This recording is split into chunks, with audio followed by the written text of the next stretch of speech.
Repatstories. I'm Adrian, your host, and today we're going to be talking to Tiana Chung, who is, what are you, CEO?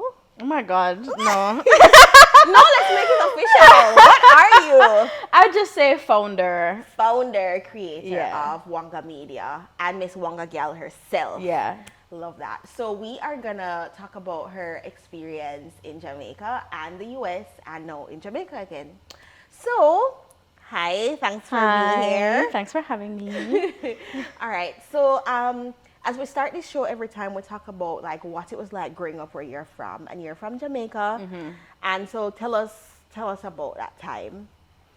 Well, I mean, I grew up, born and grew in Kingston. Well, St. Andrew.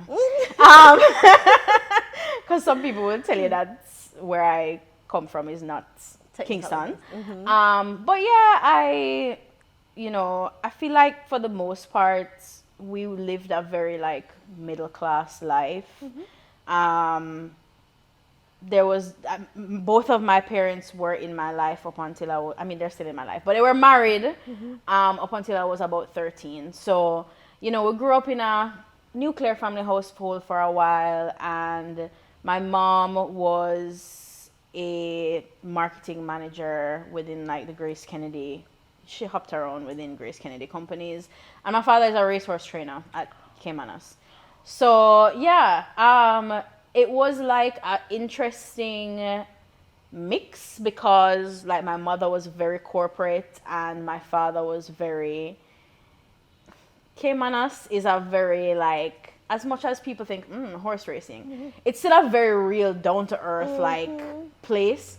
So I feel like I had a good mix of both of those, like talk patois, talk standard English kind of thing growing up.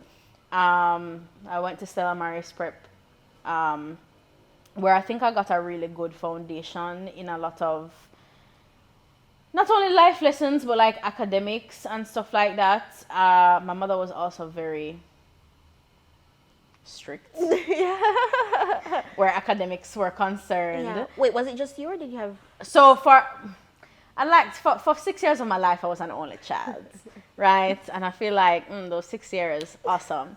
But then my sister came. I love my sister. My sister is like my favorite person on earth. So yeah, she came, and once my sister was born, we, I don't know. You'd have to ask my parents, but I guess they were more comfortable. We moved. I think around that time, my parents bought their own house, so we moved to a bigger house, and it was nice. As I said, very middle class life, but it was definitely a situation where I grew up dancing with a lot of uptown people, and I say this. I always say uptown is subjective as to who is using the verb, the adjective, right? But so to me, people might look at me and say, "Oh, but you're uptown." But in this space, I knew I was not the uppest of town that existed, right? So I grew up with a lot of these, Upper St. Andrew people, and I love a lot of them. They're still my friends to this day, but it was still very clear to me that There are levels to this, and so I think from an early age, I got a very, combination of my parents as well as going to Stella Maris, dancing at a, place that appealed to more upper middle class Jamaicans. I think I got a very clear understanding of the hierarchies within Jamaican class systems and stuff from pretty early. And at the same time, I also had friends who were like, I'm an American citizen. I go abroad every summer because I need to keep my green card in check, kind of thing. And I knew I never had that. I knew I had a Jamaican passport, even though we travel every now and again to see family in Florida, of course, Florida. But, it was very clear to me that people were different. Yeah. I was different. Yeah. Some people had privileges that I didn't have. Some people were born into privileges that I didn't have. Yeah. So as I said, I understood that from pretty early, but I'd say, I can't complain about my childhood. I had a pretty good childhood. I enjoyed my childhood. I have two parents who love me, who are still very present in my life despite being divorced. So yeah, can't complain. Yeah. Yeah. So tell me about, alright, so you go to Campion, and then at that point, you're starting to think about what's next, and like at Campion, like what is, a lot of people go to these schools, Campion and other schools in Kingston that are specifically geared towards getting kids out. Yeah. Like, do you feel like that was your experience? Like you knew you were on your way out of Jamaica, or were you just kind of at school, just doing your thing, living life?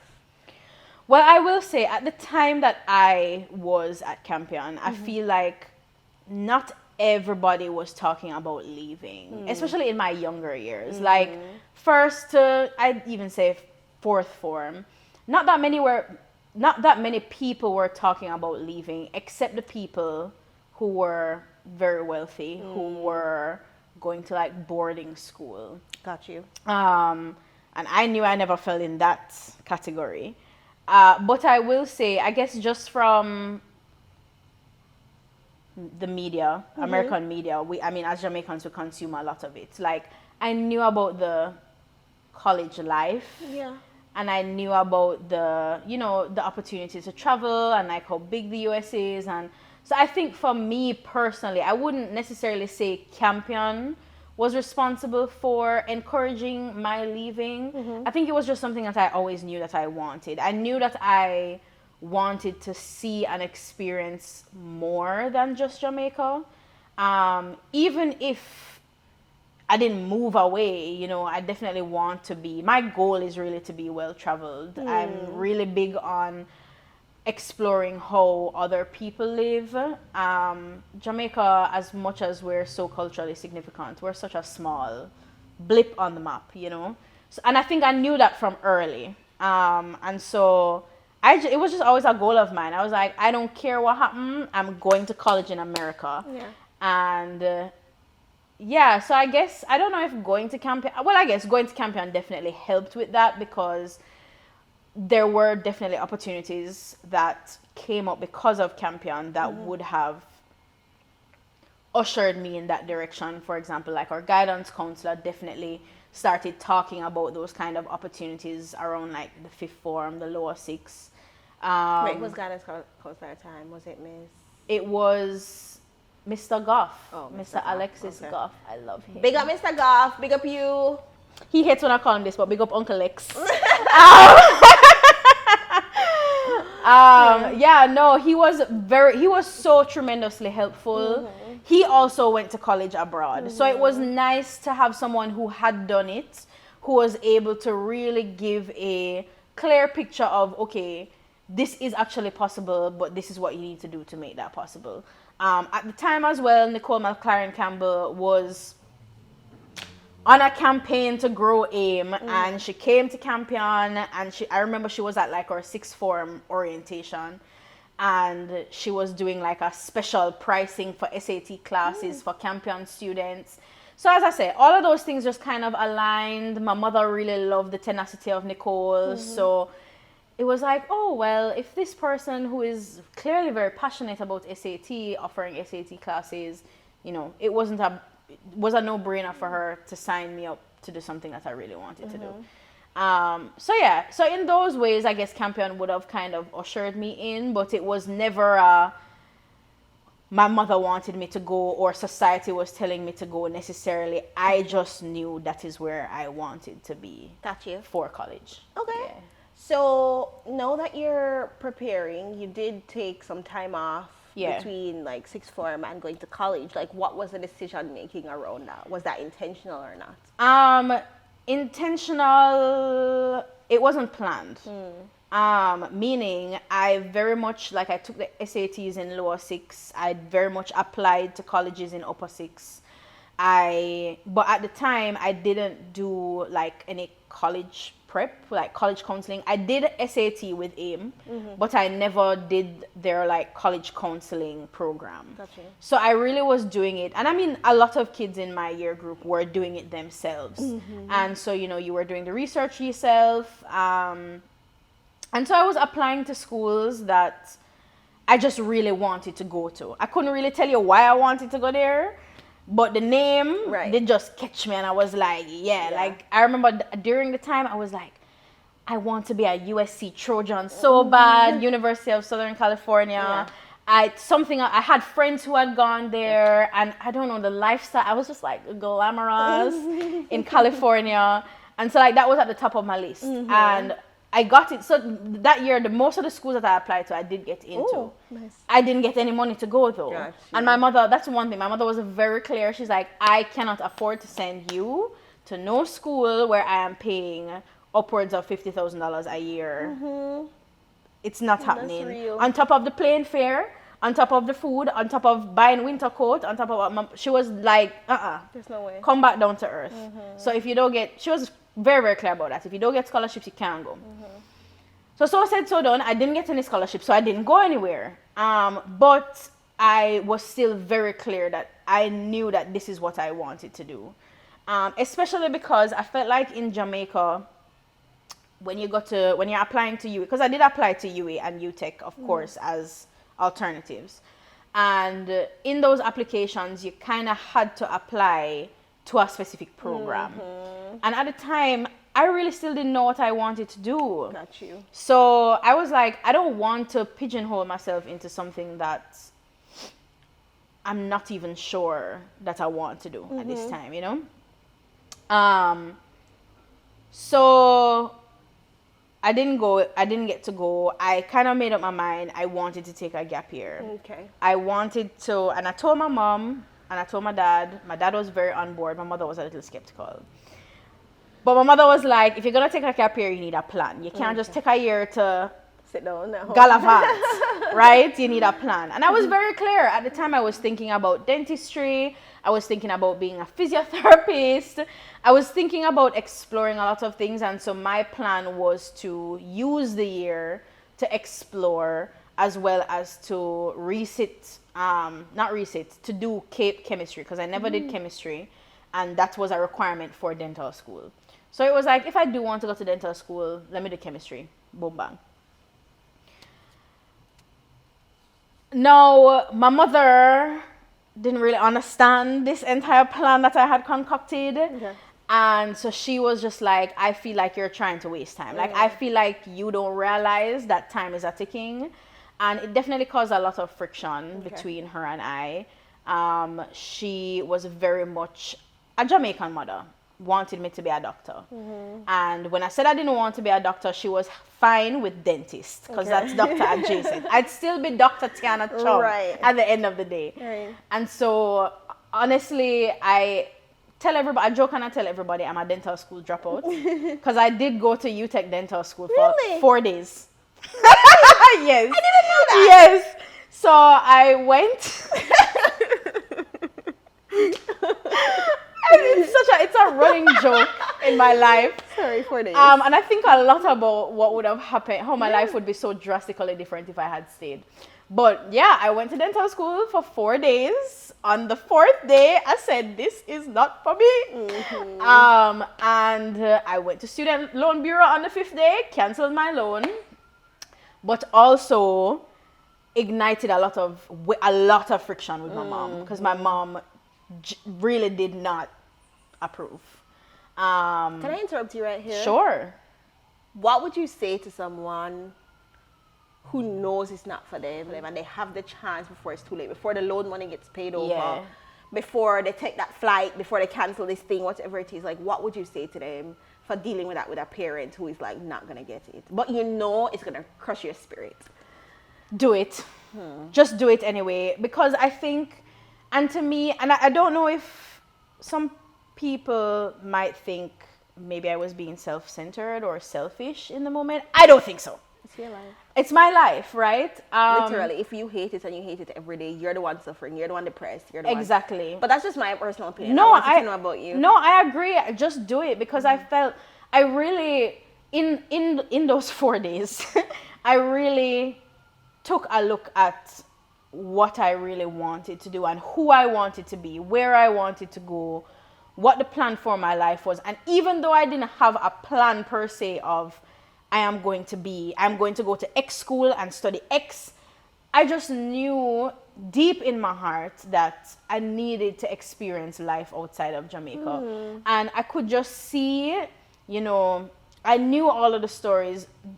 The accreditation system in Jamaica where dentistry concerned is not 100%. So I know so many, personally, I know people who did the whole program here in Jamaica. Our doctors here in Jamaica go to foreign, can't practice. Have to go back to school to be able to practice. And I just didn't think that was worth it to me for something that I wasn't convinced that this was my passion. I wasn't convinced that I was not convinced that I was supposed to be a dentist, if that made sense. Yeah, that makes sense. So weighing the pros and cons, I was like, I'm not convinced enough that I want to do this thing. And I know that I need to spend some time outside of Jamaica right now. That is my number one goal. This is not in alignment with my number one goal.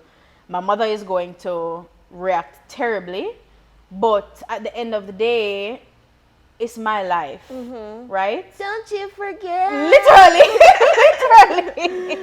I joke and I tell people all the time, thank God for divorce, because my father took my side. So when my mom was not having it, I just went to his house. And my mother and I didn't speak for close to 6 months because she was just not having it. I mean, I know she loved me. Yeah. And there was, at no point did I question if it was she loved you. Yeah, and I knew she was doing it because she didn't understand. Right. And the bigger concern is I need you to be in a career where you're self-sufficient. Exactly. Like she always told me that. She was like, I want you to be in a position where you don't have to work for anybody. That was her main thing. And so for her, and I guess even not even just her generation, a lot of people think that the only way you can do that is to be a doctor or a lawyer. Everything else, you have to work for somebody else or something, you know? And so that's where her mind was. I know, right? That's where her mind was at the time. So I can't even say I didn't understand where she was coming from. I do think, you know, it was also a very big stepping stone for me because you were, what, 18, 19? I was 19. I came and lived with my father. My father is very cool, very relaxed. So it was kind of like the first time in my life where I didn't have my mom kind of telling me what to do. For a long time, it was like, okay, you have your mom and you're doing all of these things. Not because my mom, because my mom told me to, but not in like the overpowering way, but more of like, she's my parent, she's guiding me, I trust her. So of course, she's not going to tell me to do anything bad. So I'm just going to kind of follow in her direction. And so it was the first time where I was like, oh, I need to figure things out by myself. And so yeah, it was definitely helped me to grow at this time as well. My dad was very, very, very supportive with me wanting to go abroad. And so he literally took his last at the time to like help, to send me to Nicole, to get Nicole's mentorship and help. And he was like, big up daddy. Yeah, honestly, big up daddy. And he really just believed in it. Honestly, I don't even think he really understood what he was believing in. But he was like, TJ, I have a plan. And I trust that TJ know what you're doing. He calls me TJ. So yeah, and so I ended up going to Nicole. Nicole, I was enrolled in her college counseling program. She was definitely responsible for helping me to be more intentional about the schools that I applied to. So she told me straightforward. She's like, when she saw the list of schools I applied to the year before, she was like, I could have told you weren't going to school. Because I could have told you that none of these schools were going to give you money. And so it was then that I was like, this college counseling thing is real. Like, I understand why we need it, you know? And so she helped me. She helped me to really build a list of schools that had my interests, academic and non-academic. I was able to tell her, you know, I really wanted to go to a school that would allow me to still dance, even if I wasn't pursuing a bachelor's in dance. I wanted a school that would allow me to explore, because again, I still didn't know what career I wanted to pursue. I just knew I needed to be in foreign. So, she allowed me, she recommended, maybe you should look at liberal arts schools that are maybe close to big cities where you can kind of explore outside of school. And, so yeah, she really helped me. I definitely got way more results that year in terms of money. By the end of it all, there were 3 separate schools that I had enough money to go to comfortably. So I had choices.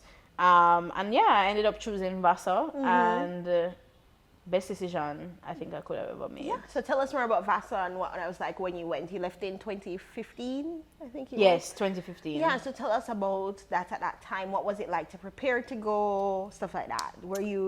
Did you do most of your prep before in the year, or was it still like a rush down to the end, August? It wasn't a rush because I think I was so prepared. I was like, remember, I was on a gap year. Yeah. So I really was, and I didn't have a corporate job.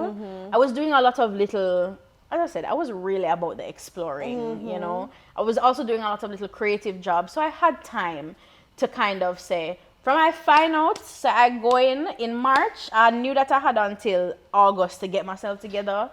And yeah, so all of the prep was very easy because I knew what I wanted. I knew this is what I was going to do. I got in, I told my mom.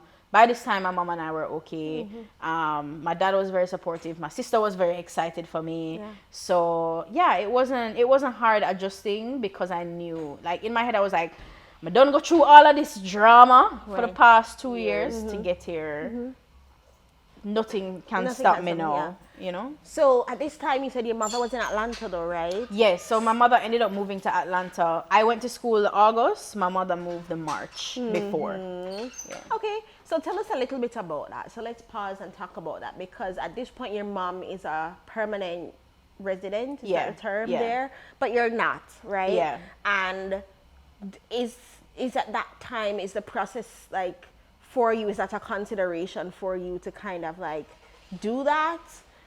Would that help tuition, anything like that? Or were you just purely focusing on like, hey, I'm a student visa, I'm just focusing on that and going to school? No, yeah, so I was focusing purely on, I'm on a student visa.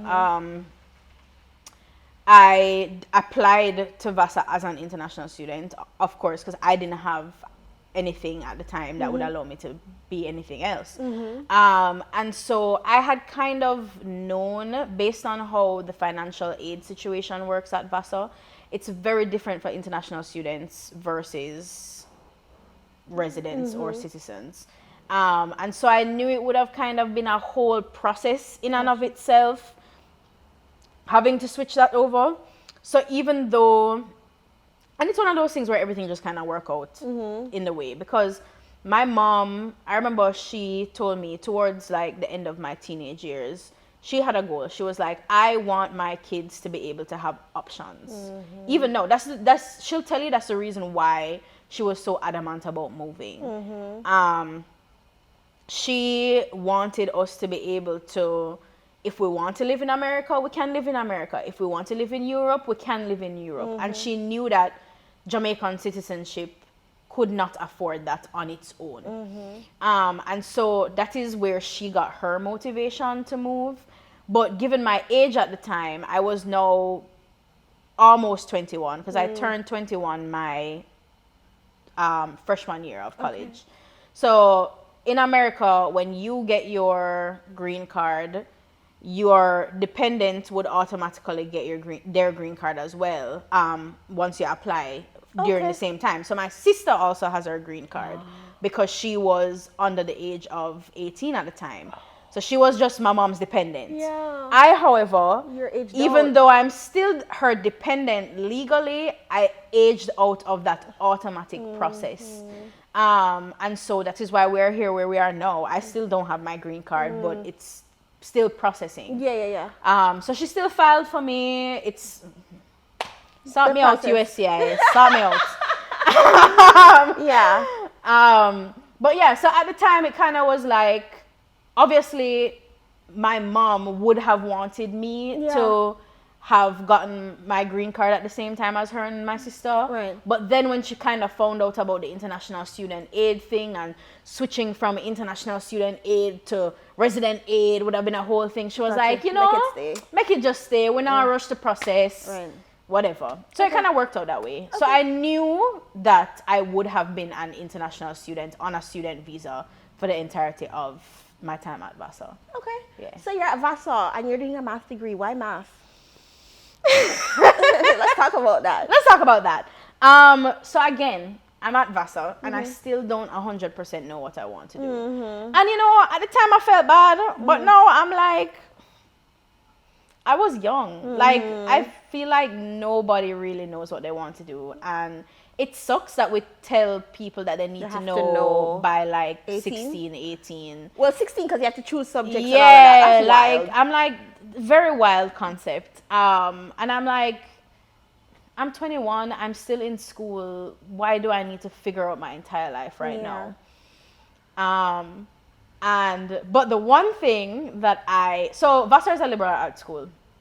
We don't have like a business school. We don't have, they're very much like, I feel like the point of Vassar is to get a very open-minded approach to education and academics. Very big on like foundational skills, but I feel like the point of Vassar is to then go on to a professional degree.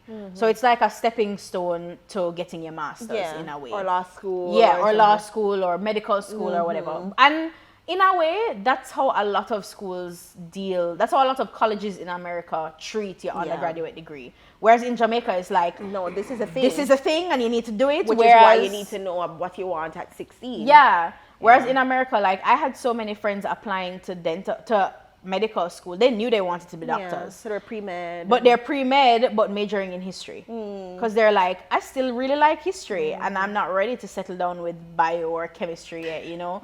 So I was in this space where everybody kind of was just like exploring. It was a very explorative environment and I really appreciate that. Honestly, my pick them going to a liberal arts school because I really thought it was great.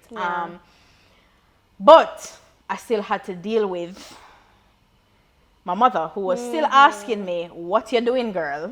You're here now, okay. What are you doing? So I said to myself, thought about it, and my marketing mentor, this would be now like 4 or 5 years later, told me that this should have been the first telltale that I would have been interested in marketing. Yeah, what's that? Because she said, I thought to myself, okay, what is something that I can do as a major, not knowing what I want to do, and I kind of was, not to toot my own horn, but I kind of was good at everything. Yeah. I didn't really. The girl said she was good at everything. I'm sorry. No, she's tooting your horn. She's tooting your, as she should, as you should. I didn't have anything except IT. I knew that I was not a computer science girl, but kind of everything else, I was like, I could do bio, I could do psychology, I could do econ if I really wanted to, I could do accounts if I wanted to. And I had done those things in high school as well. Like I literally did all 3 sciences and POB and POE. So so I had like, you know, it's not like I could say, I don't know, I only good at one thing, so let me just do that one thing. So I said to myself, okay, I don't know what I want to do. What can I do that the minute somebody hears that I did it, they're just going to assume that I'm smart? What's a motivation? That's so true. That's literally what it was. And that's the first thing people say to you. They're like, oh, you must be so smart. Yes, literally, I can tell you, it never without fail. When I tell somebody I have a math major, they're like, draw on the floor. Oh my God, you must be Einstein's child, you know, without me showing them my degree, without me doing any sort of mathematical equation, you know, literally just by virtue of me saying I have an undergraduate degree in math, they're shocked, which was the point. And so come now, they're like, oh, you are thinking of how to market yourself. That's really what it was. Your priority was, how do I market myself to be someone hireable in the future? And yeah, so that's really how math came about. I must say, it was not an easy road, though. It was a struggle. It was a struggle. Everything after my second year, don't ask me about it. It's a blur. We just needed to pass, man. Just needed to pass. Just needed to pass. And I did more than pass, I will say. But it was rough. And you were doing other things. You were an RA. Well, they don't call it an RA. Yeah, so they call it student fellow at Vassar. But similar, RA. So I did that during my second year. I had a job on campus, because one thing about me, I like nice things. So, and one thing about my parents, them don't have the money to give me. So I had a job all 4 years. Every semester I was working. So I had a job. I was RA my second year. I was dancing all 4 years. I danced. Wait, pause. What's your favorite form? Like your favorite type of dance? Yeah. I feel like I'm a modern girl. Yeah. Like I really do love a good like lyrical contemporary modern piece. But I also really like hip hop. And stuff. What's your favorite to teach? To teach? Maybe hip hop, because I feel like people really get into it. You know, people are interested. The music is also typically something that people already know. So hip hop is probably my favorite to teach. But to like people who are like dancers, I love teaching like lyrical. Got you. But yeah, so I was doing that. I was in 2 dance groups. I don't know why me so ambitious. Yeah. But I was in 2 separate dance groups. I also was an active member in the Caribbean Students Alliance as well. I was president my senior year, and I don't remember what I was, but I was on the board during my second year, my sophomore year as well. So I was doing things. I also had a radio show on, because Vassar has their own radio station that serves the Poughkeepsie area, which is where Vassar is. That's in New York. In New York, yeah. So I had my own radio show that was it was called Vibes and Soca. So it was like dancehall and soca. And yeah, I was doing a lot.